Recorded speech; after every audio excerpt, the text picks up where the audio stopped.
I now hand the conference over to Mr. Vishal Chandak from DAM Capital Advisors Limited. Thank you, and over to you, sir. Yeah, thank you very much, Malika. Good day, ladies and gentlemen, and welcome to the Q1 FY22 earnings call for Jindal Stainless and Jindal Stainless Hisar.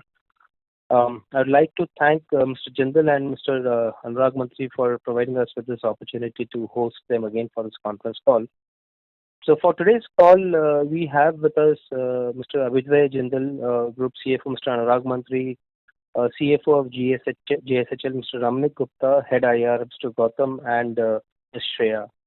So without much ado, I hand over the floor to Gautam. Over to you, Gautam. Yeah, thanks, Vishal. Good afternoon, everyone. We'll begin this call with the brief opening remarks from our MD and the Group CFO, following which we'll have the forum open for an interactive question and answer session. Before we start, I would like to point out that some of the statements made in today's call may be forward-looking in nature, and a disclaimer to this effect has been included in the results presentation that was shared earlier. Now I'd like to invite our MD, Mr. Abhyuday Jindal, to make his opening remarks. Over to you, sir. Thank you, Gautam and Vishal, and good afternoon, everyone. On behalf of the management team of Jindal Stainless Limited and Jindal Stainless Hisar Limited, I welcome you to this forum. I wish safety and well-being to you and your dear ones in these challenging times. First, I would like to share the key highlights of Q1 FY22, following which Anurag will take you through the operational and financial highlights. At the beginning, I'm excited to announce the next phase of our growth journey. We are doubling our stainless steel melt capacity through brownfield expansion from 1.1 million tons to 2.1 million tons at Jajpur, which is expected to start in the next 18 months. This expansion will be less than one-third of the greenfield project cost. The three-pronged expansion plan constitutes expansion of melting capacity, commensurate strengthening of backward and forward linkages. The estimated cost of our expansion is around 2,150 crores. In Hisar, we plan to leverage our leadership position by expanding our specialty product division, thereby strengthening product mix. Estimated cost of expansion, capex is around 450 crores, which includes previously announced rupees 190 crore for our precision strips. The 3x expansion of precision strip will strengthen the company's presence in segments such as auto, process industries, oil and gas, and also cater to niche segments like aerospace and electrical vehicles. The blade steel expansion by 1.7x will help us in consolidating our leadership position both in domestic as well as export markets. I would like to mention about our initiatives to fight COVID. As a group, we have supplied over 6,000 metric ton of liquid medical oxygen to hospitals across Haryana, Orissa, Andhra Pradesh and Delhi. We have offered free vaccination to over 35,000 employees and families. We are also operating a 500-bedded COVID emergency hospital in Hisar, and our Jajpur facility has supplied over 50 metric ton LMO on a daily basis to Orissa, Andhra Pradesh and other nearby states. We are committed to extending any possible help to our employees and the community at large in fight against COVID, along with our various social initiatives, and we are already geared up for any wave 3 or wave 4 expected. As a responsible corporate citizen, we are also focused on sustainability and maintaining healthy environment. Operating through EAF helps us in reducing our carbon footprint. Increasing the recycled content share is the single most effective measure to reduce our environmental impact. This ensures considerable reduction in CO2 emissions across supply chain. As an acknowledgement, numerous awards received by both JSL and JSHL are testimony to our efforts on the environment, health and safety front. Our merger is progressing well, and as informed earlier, we have already filed our application with NCLT. We are in the process of getting requisite approvals. The overall process is likely to be completed in the second half of this financial year. Post the strong recovery seen during the last 9 months of the previous fiscal year, This year also started with a positive sentiment. With some initial adverse impacts of state-wide lockdowns, demand in key segments like auto, pipe and tube, railways and special grades started to stabilize towards the end of the quarter. Our operational performance during Q1 FY22 improved on account of better product mix and efficient cost management. Key raw material price trend remained strong in QY FY22 as well. I am happy that the credit rating for both the companies improved to A+ as a result of accretion from prudent financial management and focused deleveraging. On the import front, after the suspension of CVD in the Union Budget in February this year, share of imports in the domestic market increased to 34% against 24% in Q4 FY21. Domestic industry is pursuing its case on a level playing field with government continuously. Overall, the outlook of stainless steel demand remains robust on the back of faster vaccination drive, improvement in availability of liquidity, and overall economic recovery spurred by improved business sentiments and infrastructure stimulus supported by the government. With this, I would like to hand over to Anurag to discuss the operational and financial performances. Thank you. Thank you, Abhyuday. Good afternoon and warm welcome to everyone joining us on call today. We have shared our investor presentation with the stock exchanges and I hope you have already gone through the same. As Abhyuday mentioned that despite the localized and state-wise lockdown, our performance has been robust in Q1 FY22. Let me now discuss the overall performance of the proposed combined entity first, and then I will discuss our other key developments. On the back of our flexible business strategy, we have increased our share of export sales to cover the temporary challenges in domestic market in Q1 FY22. Our constant efforts to improve the sales and product mix backed by agile supply chain helped us in proactively capturing the high quality product segment in India as well as in niche export segment in Europe, Russia and US. As you all know, Q1 FY21 was impacted severely by COVID. Therefore, I am not comparing our Q1 FY22 pro forma performance on YOY basis because then it is not a right comparison to make. However, on a sequential basis too, the pro forma combined entity EBITDA of rupees 964.5 crore is up by 9% on a TTM basis. On a TTM basis, the pro forma standalone combined revenue grew by 22% over FY21 number to rupees 23,439 crore. TTM basis, the EBITDA rose by 35% to rupees 3,256 crore, while PBT grew by 79% to rupees 2,146 crores. With consistent focus and accelerated deleveraging, we have reduced our debt by more than 30% since the onset of pandemic in March 20. The pro forma standalone net of the combined entity now stands at rupees 2,739 crore at the end of Q1 FY22. This is down by rupees 400 crore as against the March 21 number. As a result, our gearing ratios have improved further. The pro forma debt equity ratio now stands at around 0.4x, while the pro forma debt EBITDA ratios now falls below 1 at 0.8x. Our focus on maintaining a strong balance sheet will continue going forward as mentioned by Abhyuday. I am pleased to share that both the entities' rating agencies have been upgraded and JSL and JSHL now both are into A+ category. During the previous call, we informed about the CRISIL upgrade.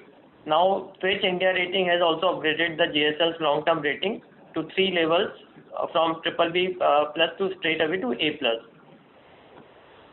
Accelerated deleveraging, prepayments of debt along with the strong operational performance were key reasons for this upgrade. Regarding the merger process, we had already informed you that after obtaining the necessary approval from Stock Exchange and SEBI, company has filed the first motion application before NCLT and we are awaiting hearing on this. Now, let me just elaborate the expansion plan which Abhyuday just outlined. we are going to double our melt capacity at Jajpur and further strengthening backward and forward and backward integration by leveraging our world-class Jajpur infra. Estimated project cost is envisaged at 2,150 crore, which, as Abhyuday mentioned, is less than one-third of the greenfield project cost of similar nature.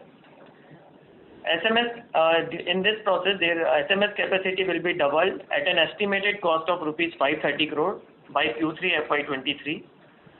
On a downstream side, combo line, which is HRAP capacity, and will go up by 1.6x to 1.25 MTPA, and CRAP capacity will increase 1.7x to 1.75 metric ton. This will be done at estimated cost of 1,250 crore rupees by Q4 FY23. As far as backward integration is concerned, we plan to spend rupees 315 crore to take ferrochrome capacity from 0.25 to 0.35 metric ton per annum by Q3 FY24. We also intend to spend balance amount to quality lab and some of the balance of plant to aim to enhance quality assurance for new generation grades in high-end segment and also to improve serviceability for better customer experience. Coming to JSHL, which consists of with consistent focus on value-added specialty products, we are expanding our precision strip capacity by 3x to 60,000 metric ton per annum in two phases. Phase 1 by Q2 FY22 and Phase 2 by Q4 FY23. This will be done at an estimated cost of rupees 250 crore, which includes 190 crore for Phase 1, which we have already announced earlier. This will be done, once this is done, this will take our global market share from less than 3% currently to over 8% in precision strip segment. This will also help us in targeting niche segment like aerospace and EV, as mentioned by Abhyuday. As you know, we are the largest blade steel producer globally. To further consolidate our position, we are expanding our blade steel capacity by 1.7x to 24,000 ton per annum at an estimated cost of rupees 200 crore. The project is also going to be completed by Q4 FY24. Put together, the cash outflow from these capex will be split largely into FY22 and FY23, approximate 1100 crore each year. Therefore, as this merger is going to complete, we have laid our next level of growth plan, and with consistent focus on balance sheet, with a strong stainless demand across various segments, we will be ready with our wide product basket and value-added products to cater to that. This brings me to end of my address. I would now expect moderator to open the line for the Q&A session. Thank you. Thank you very much. We will now begin the question and answer session. Anyone who wishes to ask a question may press star and 1 on the touchtone telephone. If you wish to remove yourself from the question queue, you may press star and 2. Participants are requested to use handsets while asking a question. Ladies and gentlemen, we will wait for a moment while the question queue assembles. The first question is from the line of Amit Dixit from Edelweiss. Please go ahead. Hi, good afternoon everyone. Thanks a lot for taking my questions and congratulations for a very good performance in a COVID hit quarter. I have three questions. I have three questions if I may. The first one is on your capex plan, since you are also augmenting HRAP and cold rolled anneal product capacity. So what kind of incremental EBITDA per ton would you expect from these, from your enhanced capacity, say in FY24? See, Amit, overall, we would like to guide on the overall payback period for these capacities. What, as per our estimate currently, the payback of these facilities will be less than 3 years. So maybe on a specific EBITDA per ton, I think let's wait for as we go near to the start of the facilities, because we'll have to see the ramp up. But overall, we are confident of payback of less than 3 years. Okay, thanks. That's helpful. The second question is on the stainless steel industry as it is. If you look at the stainless steel prices in China, they have gone up almost 10% from a very high level in the month of July. And our guidance, of course, we have outperformed our guidance consecutively for 3 quarters. So in light of, the prices remaining much higher at the present stage, and the fact that China has implemented, increased export tax on ferrochrome, and nickel prices, we know, are like almost, in a wildfire kind of situation. So stainless steel fundamentals look good. So all in all, what kind of guidance would you maintain for rest of the year in terms of your profitability, EBITDA per ton? So, Amit, because based on just 1 quarter and we are just beginning of the financial year, right now what we do is that our full year guidance for the FY22, we are upping from our earlier guidance. If you recall, last call we gave a 15 to 17,000 EBITDA per ton. Now, looking at the scenario, we are upping it to 18 to 20,000 per ton on an average basis for both the entities consolidated one. Now, your question whether looking all the good, I think we will be keep updating and will be very transparently sharing with you and we are now regularly interacting on a quarterly basis. When we see we move ahead in the more on the financial year, we'll see how the various events unfold, and then we will see whether we need to revise these guidance further. One thing I want to make sure that if you recall, even at the last year when there was a nationwide lockdown, whatever guidance we gave before that, even we didn't give any excuse to the external situation, and we make sure that those guidance were met even when the scenario was looking very bad. But we are hopeful of the full year basis. So considering the various external factors which may right now look good, may not look good after some time, but what we are seeing is that we are confident of 18 to 20,000 per ton at this moment for the full year basis. And this you're guiding for the merged, considering the merged entity. Yes. Both together, JSHL and JSL. Okay, great. The third question, if I may, is on the, we have recently executed a MOU with Tata Steel on chrome mining. So just wanted to, these are still initial days, I know, but just wanted to understand the kind of benefit in terms of ore production, the cost benefit that you would get for your ferrochrome business from this. So yes, Amit, like you said, it's still early stages, but the basic idea is that there was a good amount of reserve, almost close to 1 million tons of chrome ore is available in the boundary, at the joint boundary between Tata and our mine. So the idea is that because right now, we were buying our chrome ore either from OMC, from Tata, or even importing some ore, and we were not consuming the ore available within our mine. So, once that starts happening, there will be tremendous impact on the cost. Right now, it's really tough to say because, yes, prices of chrome ore are also rising, and mining has been closed for the last 2 years. So that is why it's tough to give any monetary details as of now. But we know that there is tremendous amount of ore available. In the next 5 years, we want to mine this, 1 million ton reserves that is available to us. Can I ask a follow-up on this? Yes. Okay. So just wanted to understand, because 1 million ton, in overall context, when your capacity, ferrochrome capacity will increase to 350 KT, and as I understand, you would require roughly 2.3 for 1 ton of ferrochrome. So, 1 million ton is really not enough. So do you expect, that there would be more ore available that you might not have explored, but given this MOU, you would like to explore? So, you must be seeing some higher opportunity than this 1 million ton. Absolutely. This is what we already know is clearly visible. Then further, once we start excavating, then we are expecting a lot more minerals to be found. And we do have plans which are not put in place right now, but we're still talking of going for underground mining as well. So when we go for underground, there is enough capacity available for us. And what are the timelines for this? Sorry, I think you mentioned, but I missed this. The timelines? For the Tata mining, you're asking? Yeah. Tata mining, we expect by Q4 of this financial year to get that started.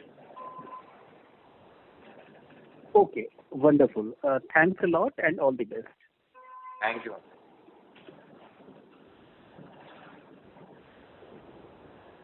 Thank you.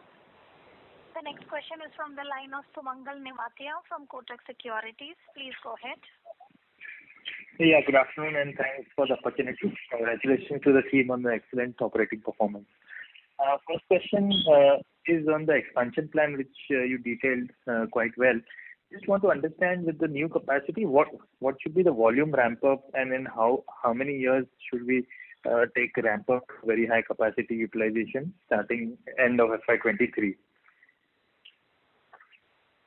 Sumangal, we are expecting the full ramp up of the capacities by FY25. So within, say, because it will be starting end of this Q2 23, and ramp up will then gradually. So 100% ramp up of most of the capacities we are expecting to complete by 25. Understood. And will it be fair to expect that the new capacity, the fixed cost and the conversion cost efficiency would be much better than the existing capacity? Yes, absolutely. Because the way the plant is planned out, and then we will be consuming more of our liquid ferrochrome as well. So definitely it will bring us sort of improvement in our cost efficiency. Understood. A second question is with respect to this Chromore mine with Tata. Just want to clarify, this 1 million ton is our share or it's the total share? And whenever we start producing, you said 1 million ton is our share. Got it. And what could be the production, annual production out of this 1 million ton reserve? In how many years can we produce that? It will take about 5 years, and we have a capacity to produce almost 24,000 tons in a month. So that is the limit that we are at. Maybe we can go for some conversion outside also, and we're also looking to increase our ferrochrome capacity as well. So as of now, we can do about 24,000 tons a month, maybe 24 to 26, I would say. And it will take about 5 years to consume this 1 million ton. Understood. And our mining cost with royalty, etc., is it fair as on today it would be somewhere around $70-80 per ton? See, because like I said, mining has been closed for last 2 years for us, so it is a little tough to give that number. But we don't have any premium that we need to pay, because this mine we did not buy an auction, we got it before. So royalty will be there, but there is no premium that we need to pay that other miners are requiring to do right now. Got it. That's very clear. Just one last question on the overall industry. This recent increase in ferrochrome export tax in China, how do you see this impacting chrome ore prices, ferrochrome, and then translating into stainless steel? And how do you see this impacting us? So we definitely see that the ferrochrome price should go up, because there is some supply issue from South Africa as well. And like you said, the export duty has come on China. So we expect these commodity prices to go up. I think in terms of our customers, because it is passed through for us, we should not see any negative impact on the company at all. Got it. This is very helpful. Thank you and all the best, sir. Okay. Thank you. Thank you. The next question is from the line of Apurva Shah from Phillip Capital. Please go ahead. Yes, thank you. And congratulations to the team for the fabulous performance. So my first question is on the industry side. So can you share some quantitative data? Because if I look at your current press release where you have mentioned that the import has increased to 34%. So can you just throw some light on what is the exact number of import and what will be the average utilization for the domestic producers?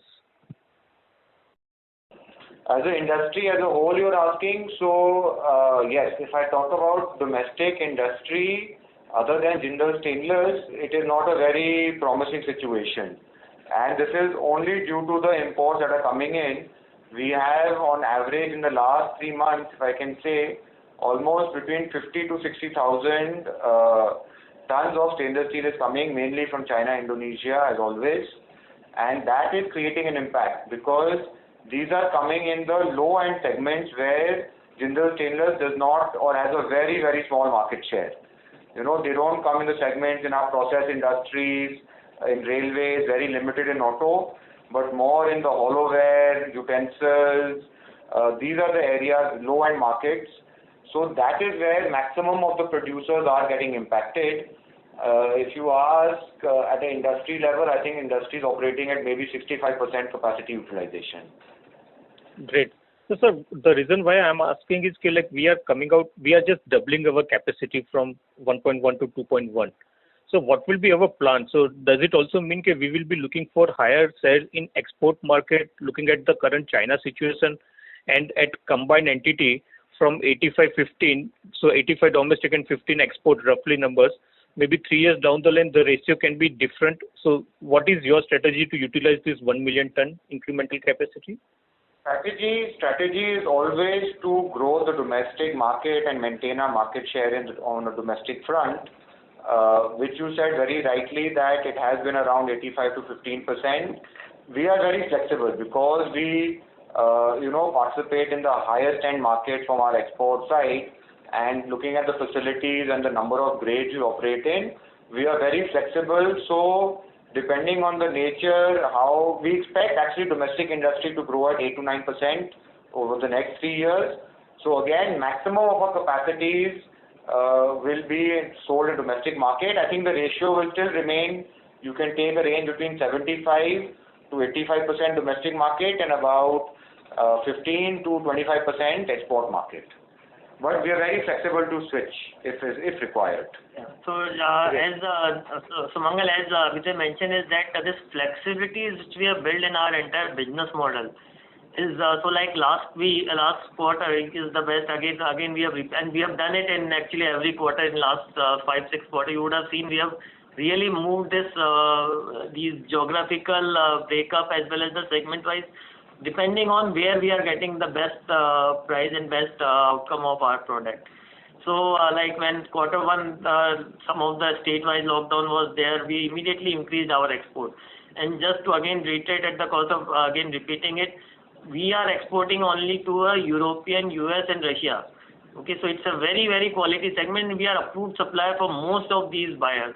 So we have a greater flexibility how we plant out. So that's why we are confident this ramp up will be by FY21, and we don't have any challenges. We are not seeing any challenges as of now on this.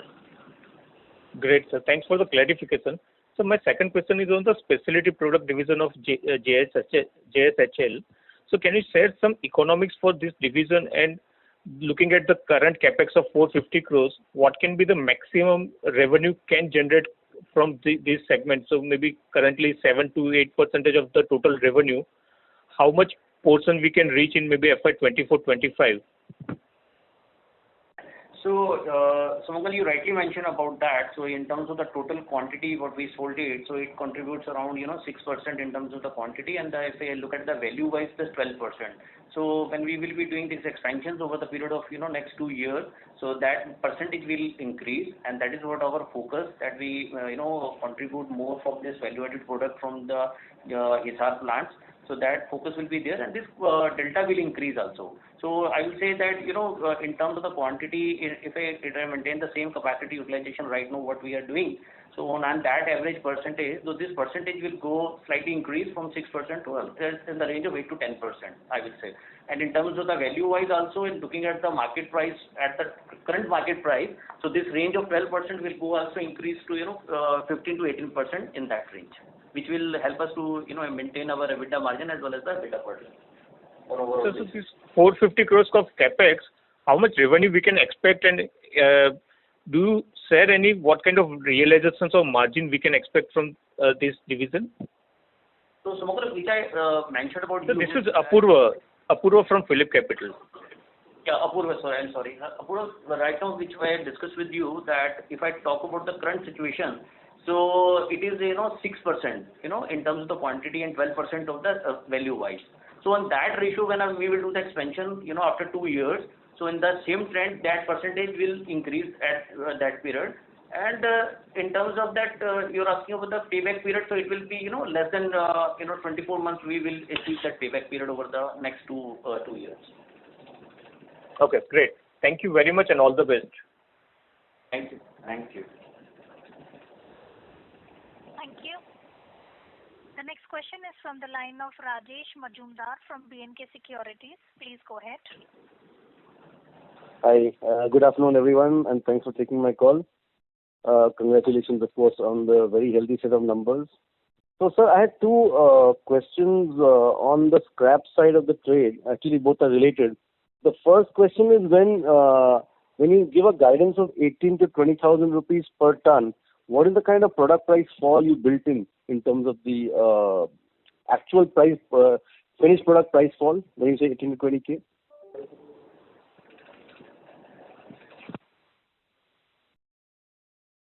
Hello? Sorry, just 1 second. You are asking about the different series price mix? Yeah, I'm saying when you give a guidance of 18 to 20,000 as compared to the ruling rate of 24 to 25, what's the kind of product price fall on an average you take when you give this guidance?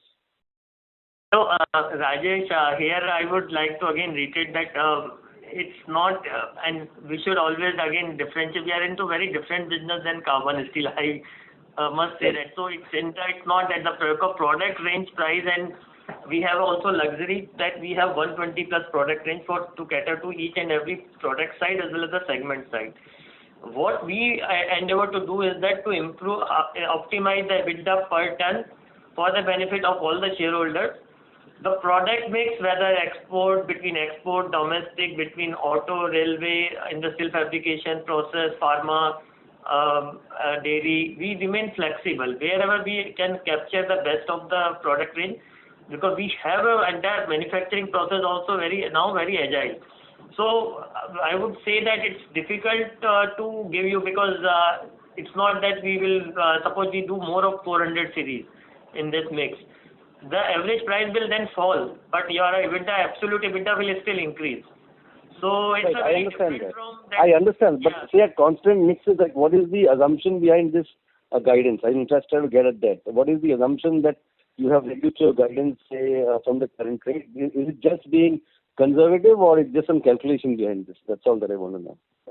No, so there is a based on the various segment which we see, because some segments also have a cyclicity. So overall, on a full year basis, we take certain mix expectation of the mix. But having said that, let me give you the rider. In last 12 months, those mix have always changed. So like when we were expecting some, say, specific 300 series to be sold, suddenly the 400 series offtake increase. Last quarter, 300 series offtake increase. So these are very dynamically moving markets at this point of time, especially when localized in domestic as well as international lockdowns, logistic challenges happen. So therefore, what thing is that to have the full tonnage, keep the plant at fully utilized, and move more focus on the EBITDA per ton. So it's not that we suppose we are targeting, say, average selling price, average realization today, say we are running at 1,60,000. I'm not saying that we will only continue to run at 1,60,000. We may come down to this, but our EBITDA may still not come down. So therefore, this question itself, I don't want to have too much of focus on this, because stainless steel is completely different product segment altogether. No, so if I put it in a different way, is the lower guidance dependent on the market conditions more than the price then? Is that the way you're looking at it? It's because of the overall market segmentation. It's because of the market segmentation, because if you talk, like Anurag was mentioning, 400 series, auto was down in this quarter. You know? So if once that picks up and in the hollow ware segment picks up, then there could be a little price correction. You know, so it totally depends on the market segment that we want to target. But like we said, we will definitely maintain our margins. We want to maintain our ratios, which is why we are in a very flexible model. We can switch between our series, between segments. So it's totally as per company strategy. Got it, sir. Got it. Thank you. So, and my second question was relating to the scrap market. So we've been increasing our SS scrap consumption over the years. How confident are we going forward that we will be getting this kind of scrap availability, and whether this will go up more over the years? Absolutely. There are a lot of things that we have put in place.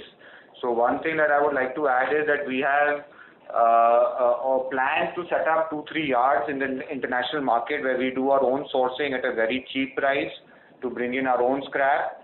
Secondly, we are getting and we're pushing our domestic suppliers to source more material, looking at our requirements, and also going into a value and use model where they create yards next to the factory and we pay them as and when we consume the material.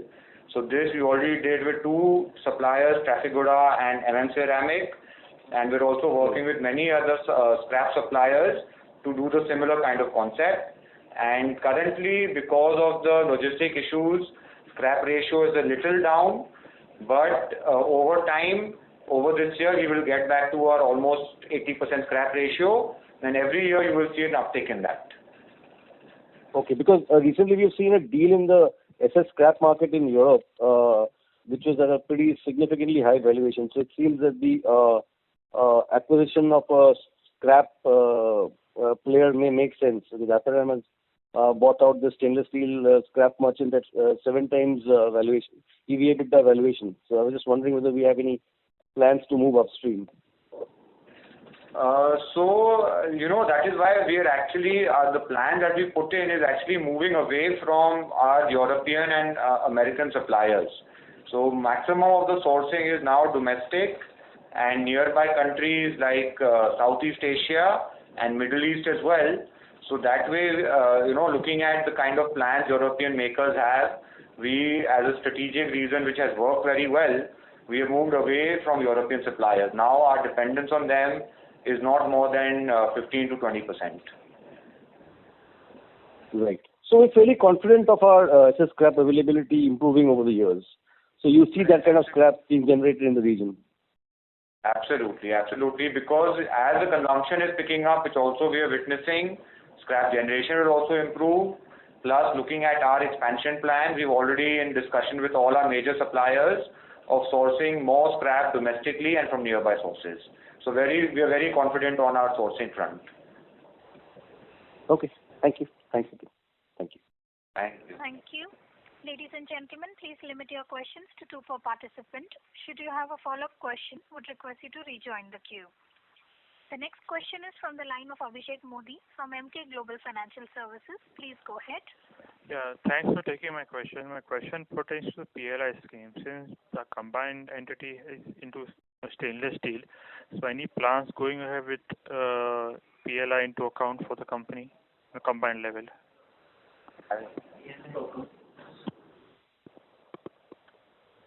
So, we are representing and working with the government to get some PLI scheme for stainless steel as well, but currently the scheme is come more for carbon steel players. So direct benefit we will not get, but we are already representing and working with the government to bring in some for stainless steel as well. Okay, so current is not flexible for the company, you're telling that way? No, currently we will not be, or we are still working on certain grades, but maximum benefit will come to carbon steel players. Okay, thanks for taking my question. Thank you. Thank you. The next question is from the line of Ashish Kejriwal from Centrum Broking. Please go ahead. Yeah, hi. Good evening, everyone. Sir, my question is on the EBITDA per ton bridge. If I look at FY20, we are somewhere around 13,000, and now we are at 24,000. So my question is it possible for you to break it into different parts in quantitative terms, roughly, how we have moved from this 13 to 24? And, what kind of sustainability we look at? Because, every quarter we are changing our guidance, but more or less now we are behaving like carbon steel. So, stainless steel is no more the way it used to be earlier.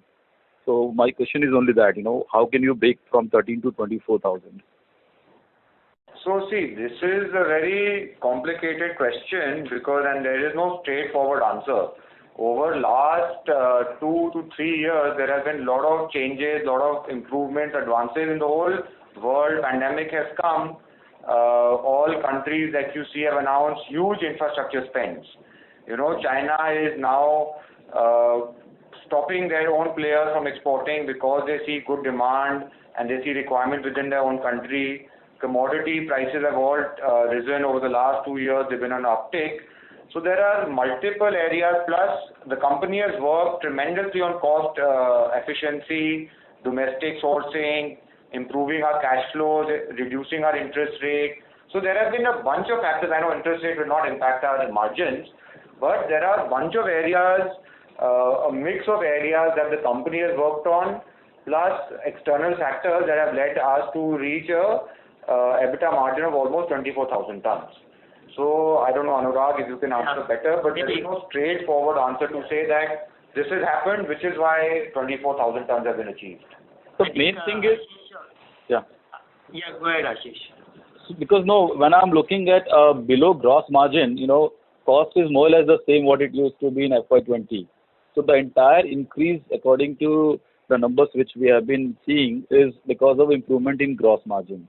So whatever company is doing, that's not reflecting as such in the operating expenditure except for the gross margin. So my only question is whether it's all macro driven or something which we can see in the numbers also. Yeah. So Ashish, let me just correct the right understanding, and again I'm repeating it what I replied to the previously.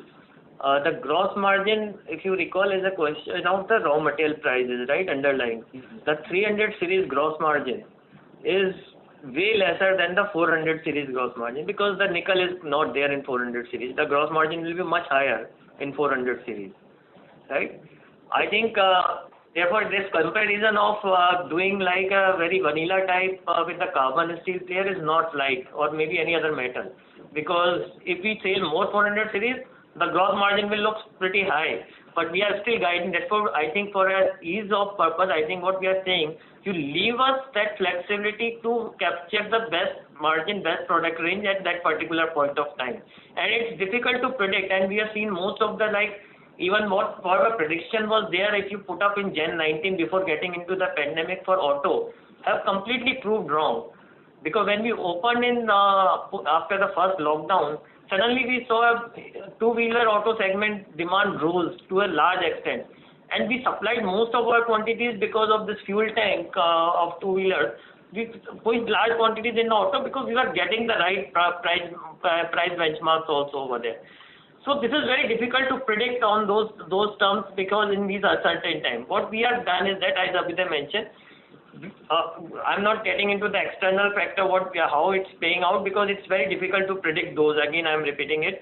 But we have made our business model so flexible. So let me give you a few data points. On November 19, we increased our Jajpur capacity by 35% from 0.8 to 1.1 with a just cost of 40 crores. What it means, then it helps us to enhance our product range.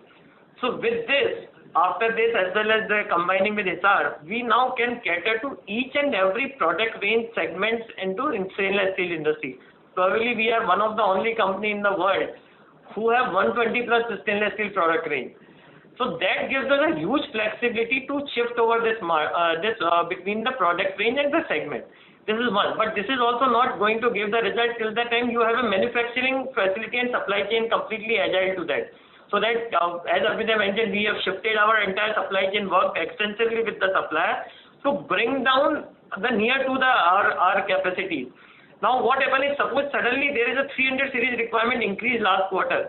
What it means, we have to increase the nickel sourcing at that point of time. That is not possible if we were still buying with the 2 years previous model of the US and Canada show. Now we would immediately increase because we actually work with on this specifically on these stars. So I think the performance, it's not akin to this. I think it's a combination, as Abhyuday mentioned, is that we have consistently worked on these parts that to have a very flexible product mix and to support that product mix, what is getting demanded in the particular market or particular segment, to immediately change our manufacturing lines as well as the supply chain aligned to that, so that we can cater to the best, optimize the margins overall. And just to answer your question specifically, see, that is why we are not coming out with a statement saying that we will achieve 24,000 ton average EBITDA for this year. We do realize there are certain macroeconomic factors that have supported this. which is why, with our flexibility in mind and the kind of switch we can do between domestic and export, we still feel 18 to 20 is definitely achievable even going forward. That is the reason why we're not also claiming that 24,000 is what we can achieve this whole year. So there are a lot of domestic factors. I mean, in-house what we have done to ensure that we achieve 20,000 EBITDA. Plus, there are certain macroeconomic factors which have also supported the business and any metal company at this stage right now. Understood, sir. So because of my only worry is that, can we go back to 13 to 15, which we are claiming 1 year back? Because obviously macro factors are supported right now. We don't know 1 year down the line whether that will same or that will change. Not with the processes that we have put in place. Should we fall back to such a low level, it can definitely reduce. I will not say if now commodity crashes, then our margins will come down, but not to that extent. See, the situation has that earlier our capacity was much less. So with the increased capacity, the cost efficiency optimization also come in the wider product range. So when you are talking, then time we were having only 0.8 million ton capacity in Jajpur largely. I'm not taking the period of like nationwide lockdown in Q1 of FY21. This is not the comparable period. No, sir, that's what I'm saying. Means whatever improvement we have seen in gross margin rather than in other expenses which can be lower because of higher production. So gross margin is again not the benchmark for the stainless steel industry to look at because of it will vary considerably with the change, and higher gross margin doesn't mean higher EBITDA per ton. It could be vice versa. And sir, second is what assumptions we have made while saying that payback period of less than 3 years. Any range of EBITDA per ton which we have thought of before giving this payback period? Less than what we are guiding, much less than what we are guiding. For our internal purposes, this payback which we have come at, it's much less than what we have guided. So is it 13 to 15? I would not like to put number. It's much way less than what we have been guiding because all our internal planning has to be on very robust basis. Also, because every quarter we are changing our guidance upwards, and obviously this is positive for market, but it's difficult for us to estimate in a broader range also, and that's why, because earlier we were looking at stainless steel as more of a conversion and value addition, but it's behaving like a commodity now. That is the main issue.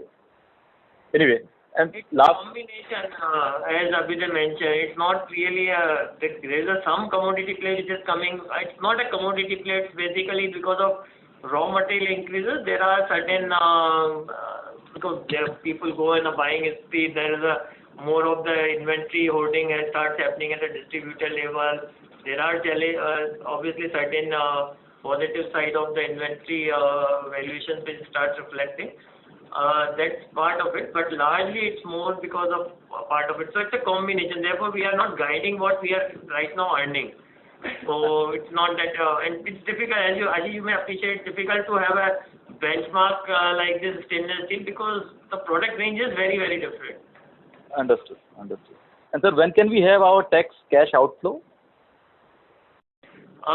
We will have at March 20th, tax outflow is probably this FY22, somewhere in FY22 we should have hit that number.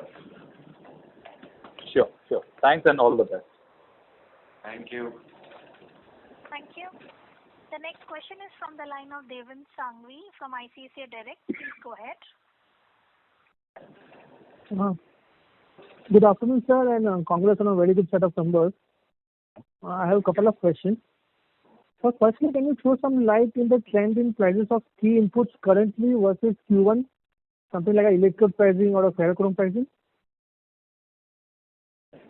So steel imports actually, we have still seen it's at, like I said, at an average of around 50,000 tons that are coming in month on month, last 4 months. Yes, sir, I was asking the key input like electrode pricing and ferrochrome pricing. What was in?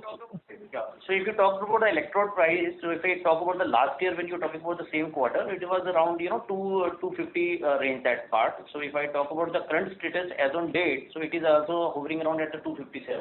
So if I talk about the nickel, so it was the last year, it was at the the low base level. At that time, it was around $12,000 per ton. So now at the June, it was 17,000. But if I talk to today's situation, so it is hovering around 19,000 plus. Right. Prices have gone a little higher, but that has not impacted us from a margin perspective. Right, sir. And if I look at the stainless steel prices in China, they have gone up from June quarter also. So are the current prices higher than the Q4 or Q4 exit in this case? For the Q1 exit, my mistake. So, we rather talk on averages rather than quarter on quarter, which is why we still are sticking that 18 to 20 on an average for the whole year, we will definitely achieve. Right, sir. And was there any inventory gain in Q1? See, this as Abhidha mentioned, is this inventory valuation positive or negative side? This could be there partially, but we have actually reduced that our entire inventory cycle. Yes. So that is actually now on a long run, it's not going to impact too much, because earlier, so we are now monitoring on a almost a daily basis or weekly basis say suppose for any material, any inventory, say nickel in and nickel out, whatever we are selling and what we are quantitating. Most of now the transit time is also reduced. The price which we are buying is almost on a real time basis now with most of the suppliers. So our risk to that has considerably reduced. Now so it will be a combi. It's difficult to predict that inventory gain or loss, because it's a combination. Because then suppose the prices are going down, there is a tendency among the distributors as well as the purchasers to also keep buying the larger quantity and booking the larger quantity at that point of time for a longer period. So that also plays into this game. So overall, I would say yes. Means whenever there is some positive buoyancy, I would put it more, as Abhijit mentioned, is on a commodity. Some part of it which gets reflected on these parts, but overall the risk of large fluctuation has been reduced. On a longer term basis, over 4 to 5 quarters, we will always be average out, because we are now monitoring our each and every exposure very carefully. So we have put up a very robust risk management system of monitoring these what remains in our system on a daily basis. So it will be marginal because the working capital days has reduced. That's the right understanding? It will be marginal as compared to what it used to be 2-3 years back. It will be marginal. Right, sir. Thank you, sir, and all the best. Thank you. Thank you. The next question is from the line of Pallav Agarwal from Antique Stock Broking. Please go ahead. Yeah, good afternoon, sir. So I had a question on the export tax that Russia has imposed, effective from 1st August to December. So I think Russia exports a lot of nickel into the global market. So with this export tax, do you think the cost curve will go up, and this can actually ultimately benefit our margins in the long run? So nothing to do with Russia for us as such, because we don't buy any nickel from Russia, or maybe less than 1%. So Russia factor will not impact us, but yes, because of these news coming out, with China also putting an export duty on nickel pig iron, there will be an increase in nickel prices. That we will see, yes. So nickel line for us is mostly a pass-through, or there will be some impact on the inventory that we hold? It is a pass-through with little time lag, but it is a pass-through. Okay. So just one more question on the merger. So once I think there's some intercorporate debt that is there between the two entities. So when the merger happens, this will be knocked off. But how will the loans and advances be treated in Jindal Hisar? So will there be a complete elimination of the intercompany debt, or how would the restated pro forma balance sheet look like? So you rightly mentioned about that. So in terms of if I talk about the two listed companies in terms of that, so one is we are showing as the receivable, which is given to from Jindal Stainless SR Limited to the Jindal Stainless Limited. So one is on the borrowing side, it is appearing, and another on the receivable side. So when this NCLT approval will come and when we will be presenting the merged balance sheet, so this will be squared off between the two things as a single merged entity. Sure, sir. And how, the exchange ratio is there, but I believe there are some, again, intercompany shareholding. So, it would also help if you could give us some idea of the, the merged, what would be the, the share capital broadly of the merged entity. The merged entity share capital will be 84.63 crore shares. Sure, sir. Okay. This helps a lot. Yeah. Thank you. Sorry, 82.634. Sorry, my bad. 82.34 crore shares. Okay. This is after eliminating all the, subsidy holding or everything. This will be the final number. Yes. Okay, sir. Yeah. Thank you. This helps a lot. Thank you. The next question is from the line of Sunil Singhania from Abacus. Please go ahead. Hi guys. Congratulations to the Anurag and team. Couple of questions. One is, on the taxation side, Jindal Stainless has now 35% tax. I'm talking about provision, whether paid or not, and Jindal Stainless SR has 25% tax. On a consolidated basis, what would be the tax provision percentage? So, Mr. Sunil, that we are in the process of, getting in the NCLT approval stage. So, when we will be combining both the company put together, so we will be, because one is on the lower base and one is the higher base, so looking at the past losses, what was there and the MAT credit there. So, that position we will be evaluating because we are in the process of the, merging stage, so we are getting the valuation done by the independent value. So, as this process will get complete, so we will be, announcing that what percentage we will be applying to the taxation तो पता होगा ना आपको taxation is. So you're absolutely right. But in the Finance Act, if I talk about 21-22, so because government has brought some changes there. So as the scheme of the merger which we have announced it, so it is acquisition methods we are following that part. So we are evaluating from that angle. So that's now corporate tax is at 25%. So logically it should go down to 25%, right? Yes, you're rightly mentioned. Yes, you're right. The second thing is on the subsidiaries. Obviously last year, first 2 quarters, we had some stress in the subsidiary. Then the next 2 quarters, Q3 and Q4, all the subsidiaries did very, very well. This quarter also, all the subsidiaries are profit making, but there has been some dip in the Indonesian subsidiary and the Steelway subsidiary in terms of EBITDA. Can you throw some light on how the subsidiaries should be looked at? Because, there will be substantial 400-500 crores of EBITDA coming from these 4 subsidiaries. So Sunil, Steelway, I will take up first. Steelway basically is only temporary because you see Steelway is catering to the small customers who were the maximum impacted during this lockdown which happened in end April, May. Because they are catering to less than, let's say, 100-ton customers. And they were the ones who had the maximum labor issues, they had to shut shop. So already from Q2 you will see JSSL coming back because all the lockdowns are now over and their customers are also operating again. PTJSI, the issue that we are actually facing is completely due to logistics. PTJSI from an export dependent is serving again Europe and America. And there we are facing huge challenges from a logistic point of view. So the cost of shipping has drastically gone up. We are in talks with all our customers to renegotiate the prices and supply at a higher freight, higher price as well. So Indonesia, getting all positive information from the team there, that customers, because it's a world phenomenon. It is not only dependent or because of one country. So the customers are accepting it and they are increasing prices. So Indonesia should also see an improvement in Q2. But JSSL will definitely come back to its previous levels. And, coming to the core business, obviously, the company has come a long way from a maker of, stainless steel, which was not exactly completely high grade, to now, spending more resources and producing more precision stainless and other high value added stainless steel.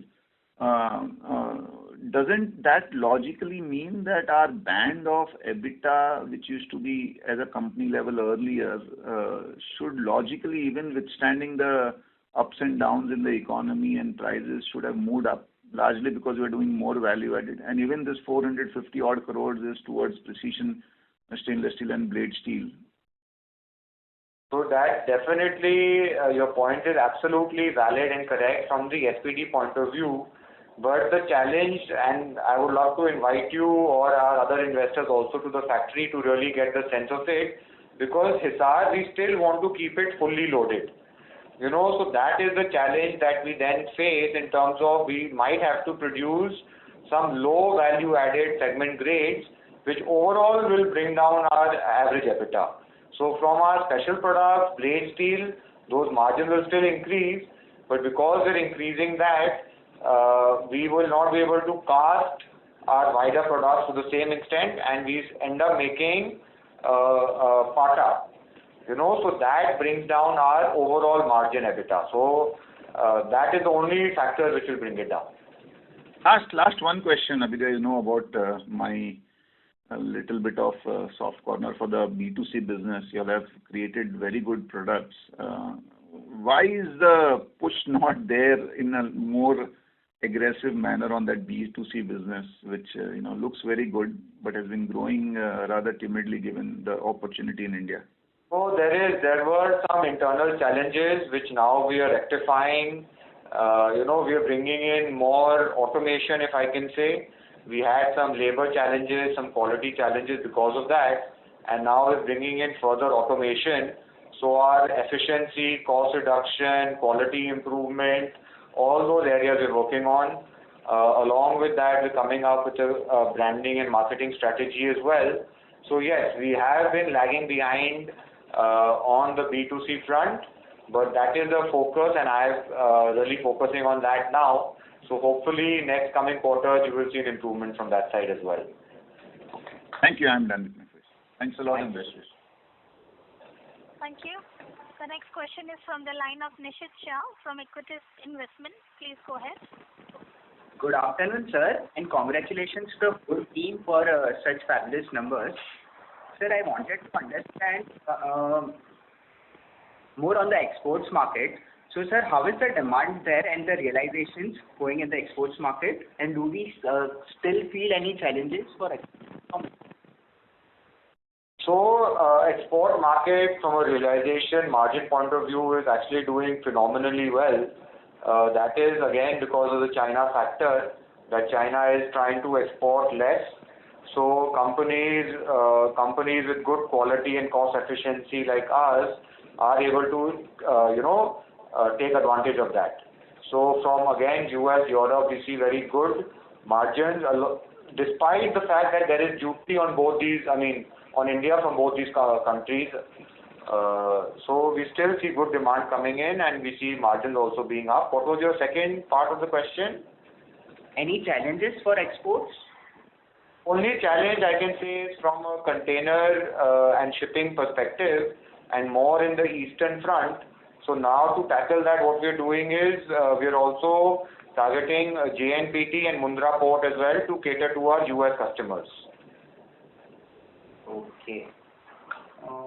And sir, my second question will be no.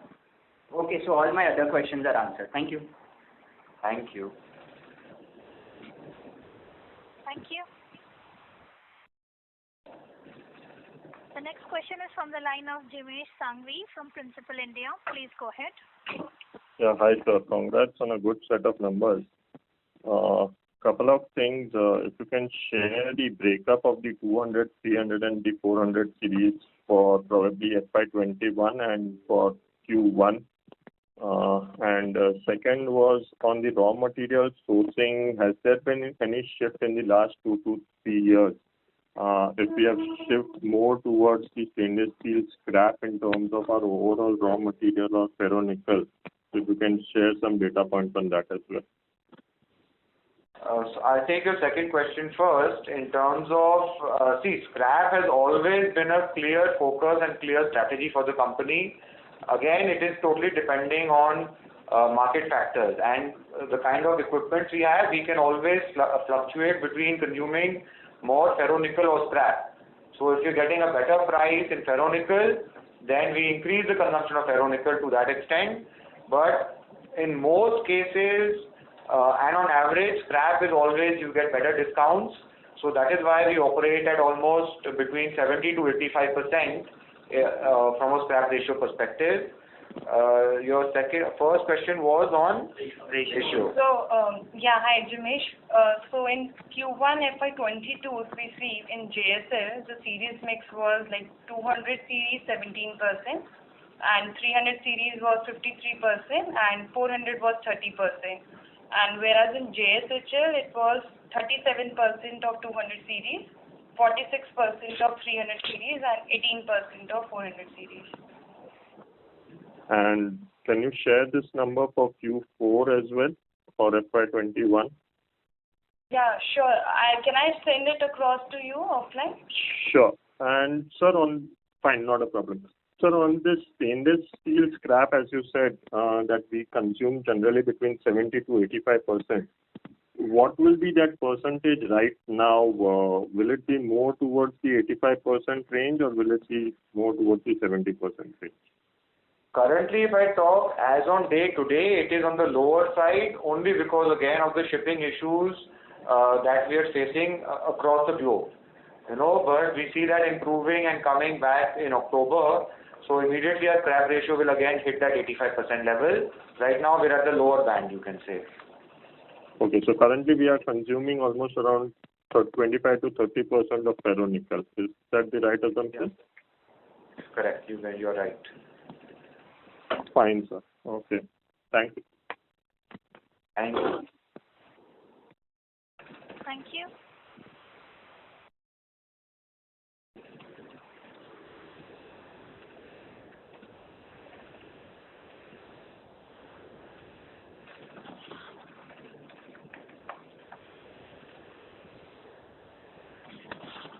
We would like to remind participants that you may press star 1 to ask a question.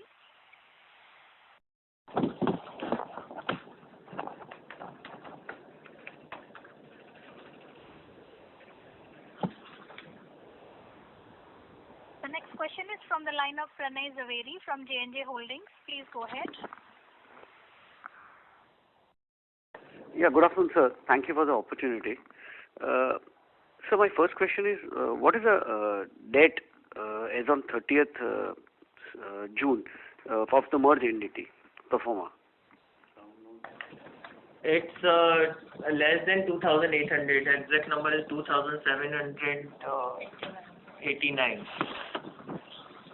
So this is long-term, short-term as well as current maturities. This is only only fund-based debt, long-term as well as short-term. Yes, Miss, you are right. Current maturity, long-term, short-term together. Okay. And sir, if you can just, and what would be the average blended interest rate? See, put together working capital, because we have a large working capital line also, almost close to 4,800 crore. Put together, the blended interest rate is close to 6% utilized, depending on the utilization of those lines. And if you can just throw some light on the capex number, including the maintenance capex for FY22 and FY23, please. Pranay, I would request if you go through our presentation, we have given very specifically the capex phasing as well as the detailing. So please, I would say go through that, and if you have any residual question, happy to answer towards it. Okay, fine. Last question from my side is basically the interest cost for the year, as you were alluding in the last call, would be less than about 400 crores, right? And after this debt reduction in Q1, it will be still further lower. It will be further lower. Last time, yes, you are right, we are guided less than 400. Probably it will be less than 375 or maybe 350, I think. But still less than 375, what we can guide now. Okay, sir. Thank you so much. Thank you. Thank you. The last question is from the line of Vishal Jaju from Tata Investment Corporation. Please go ahead. Yeah, good afternoon, sir. My question was in the B2C business, sir, the Jindal Lifestyle. As far as I understand, we have two major customers. One is the railways and second is Whirlpool. So what plans we have with regard to addition of more clients? And secondly, in Whirlpool, do we supply to Whirlpool India or Whirlpool worldwide? We supply actually Whirlpool worldwide, and we are the biggest supplier in a particular segment to them, which is KitchenAid. And already they have asked us to increase the capacity, which is what I was mentioning. We are going for further automation in our plants to increase the output, improve the quality, bring down cost. And already we've added two new OEMs in the last year. One is Havells India, other one is Tata Motors for a certain product. Similar lines, we are also working to add at least two more OEMs in this quarter, and that is our strategy going forward. And, secondly, sir, I visited some of your store also. So what is the outlook that we have in that particular business over the next 3 years? Because in the last couple of years, there has been a lot of volatility, maybe due to the railway orders or the integral coach factory orders. But where do you see this business scaling up over the next 3 years? Have any? So let me get back to you exactly, because this is our CEO for the JSL Lifestyle is not here with us, but we see good growth at least to the tune of 15 to 20% coming in the railway business every year. We are adding new equipments. We started supplying sidewall, roof, underframe to the railways. We are planning to expand this facility in our Chennai plant. We have a Chennai service center. Along with the service center, we are planning to expand for our lifestyle business, both for kitchens and for railway business in the south. So we see good growth coming. We are the strongest player in this segment, supplying to railway. So definitely we see at least 15 to 20% growth every year for the next 3 years. So, sir, one last question from my side. The investments that we would be doing with regard to the automation, plus the new OEMs that we are adding, and the request that has come from Whirlpool to increase the capacity. So, what is the capex plan in this business then? It's mostly largely what we are planning right now will be currently met by our existing capacity largely. There would be some balancing which will be required, but I think as we move with the order, I think we will be adding some, but it's right now not major capex plan which has been planned out for lifestyle. Chennai plant will incur some capex definitely. In our existing facility, there will be minimal addition. Chennai plant will incur some capex, not more than, I would say more than 25 to 30 crores. Okay, sir. Thank you. Thank you. Thank you. The last question is from the line of Saket Kapoor from Kapoor & Company. Please go ahead. Yeah, Dhanyavad, sir, for giving this opportunity. Sir, firstly, we have seen an inventory built up for both our units. So, what kind of ramp-ups are we seeing for the month of July as we are exiting July? How has this inventory closing down has happened? So, Saket, we actually have a annual shutdown that is planned for this quarter, which is why inventory build-up was required. That will help us. We have this annual shutdown coming in the month of September. So this inventory will be diluted by then. Right, sir. And sir, lastly, sir, what the guidance given to us for the EBITDA, what kind of cash flow on a merged entity is expected for this year, and how is the cash going to be utilized? If you could give a framework on the same, sir. Yeah. So basically, the guidance which we have given is on the EBITDA per ton side, 18 to 20,000. Volume side, what we have guided is probably we'll be doing close to 15 to 20, more towards 20% of overall volume growth in the combined entity. So that put together is the overall EBITDA which we'll be targeting. Interest cost on a cash side, cash outflow side, the scheduled debt repayment which is remaining for this year is close to just 35 crores. and the interest cost which we have already guided is less than 375 crores. So this will be how the maths will stack up. No, sir. And on the capex front, how much will be the? Sorry, good. Sorry, I missed that. Capex side, as we have mentioned in our presentation also, the annual outflow for the capex, new capex will be close to 1100 crore. And over and above this, there is the sustenance and maintenance capex of which remains in the range of expected in the range of 250 to 300 crores. Right, sir. Thank you for the opportunity. Thank you, team, and all the best, sir, for the future. Thank you. I would now like to hand the conference over to Mr. Vishal Chandra from DAM Capital Advisors for closing comments. Yeah, thank you very much, Malika. I think we had a lot of investors' queries addressed in this session, and thank you very much to the management team from JSL and JSHL. So I would request Mr. Jindal for his closing comments, please.